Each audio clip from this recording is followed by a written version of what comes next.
Buen día, hermanos, Dios les bendiga. Continuamos con nuestra serie La espiritualidad bíblica y la santificación. Ayer mencionamos lo que la Biblia dice acerca de la verdadera espiritualidad y comentábamos que la verdadera espiritualidad está centrada en el conocimiento del Dios Trino. Consiste en el conocimiento de nosotros mismos a la luz de las Escrituras. Y ahora, en tercer lugar, vamos a ver que la verdadera espiritualidad es cristocéntrico. Cuando nos vemos a la luz de la santidad de Dios, comprendemos nuestra necesidad de un Salvador. La Biblia, la palabra de Dios, da testimonio de este Salvador en pasajes como Efesios capítulo 1, versículos del 3 al 14. Las tres personas de la Trinidad se mencionan en este pasaje, pero hay un enfoque particular en la centralidad de Cristo en el plan del Padre. Vamos a leer los versículos 9 y 10 y dice la palabra de Dios, dándonos a conocer el misterio de su voluntad, según su beneplácito, el cual se había propuesto en sí mismo de reunir todas las cosas en Cristo, en la dispensación del cumplimiento de los tiempos, así las que están en los cielos como las que están en la tierra. También dicha centralidad en Cristo es evidente en el resto del Nuevo Testamento. Los evangelios revelan quién es Jesús y lo que Él vino a hacer. Jesús es declarado como la fuente de todo conocimiento y sabiduría, según Colosenses 2:3, el único que sostiene cada partícula del universo y cada fibra de nuestro ser, Colosenses 1:16 y 17. Él es establecido como la razón principal para vivir, segunda de Corintios 5:9. Cristo es el resplandor de la gloria de Dios y la expresión exacta de su naturaleza, Hebreos 1:3. El nombre de Jesús es supremo porque no hay otro nombre por el cual los pecadores pueden ser salvos. Hechos 4:12. Entonces también la verdadera espiritualidad, número 4, está centrada en el Evangelio. ¿Cómo podemos los pecadores como nosotros acercarnos a un Dios perfectamente santo si todavía estamos en nuestro pecado? La presencia de Dios nos aterrorizará antes que estimularnos. Isaías entendió esto cuando clamó, ¡ay de mí! Nuestros pecados nos han separado de un Dios santo porque Él es recto y justo. Él no puede dejar que el pecado siga impune. Por lo tanto, su ira sigue sobre los que continúan en su rebelión contra Él. Hermanos, recordemos que fuimos una vez como el resto de la humanidad, rebeldes contra Dios, hijos de ira, dice Efesios 2:3.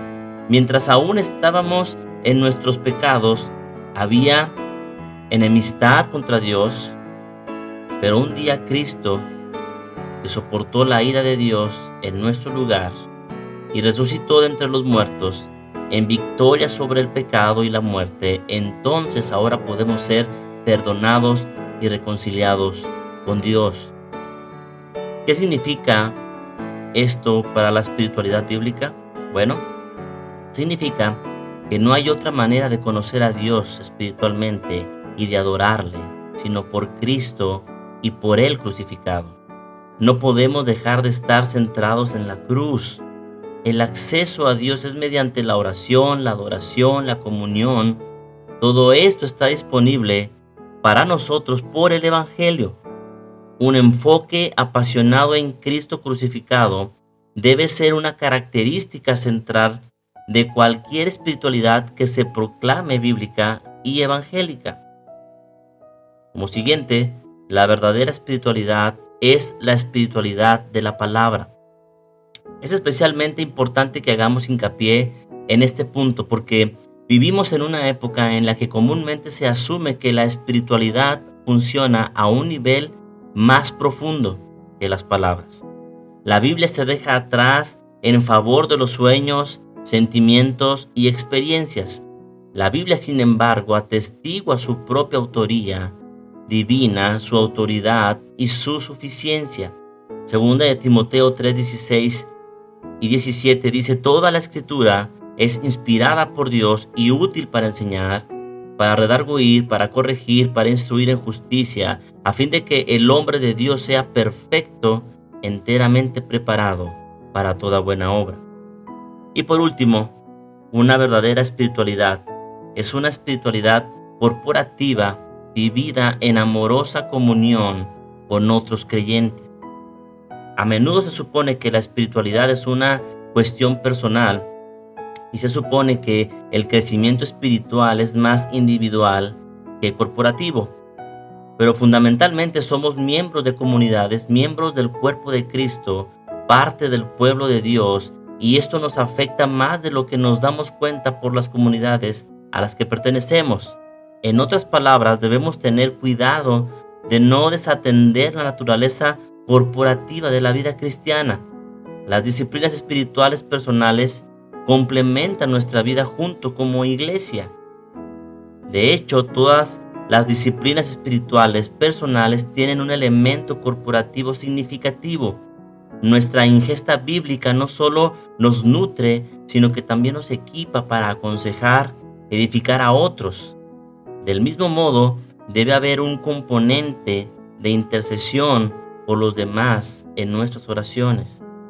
La confesión del pecado no es solo individual, sino que también confesamos el pecado corporativamente como comunidad del pueblo de Dios. La práctica del evangelismo, del servicio y de la mayordomía también se llevan a cabo en asociación con otros creyentes. Finalmente, el fruto del Espíritu no puede cultivarse aislado de otros creyentes. La espiritualidad, que es personal y no corporativa, está segura de ser infructuosa porque la madurez es fundamentalmente corporativa en el Nuevo Testamento.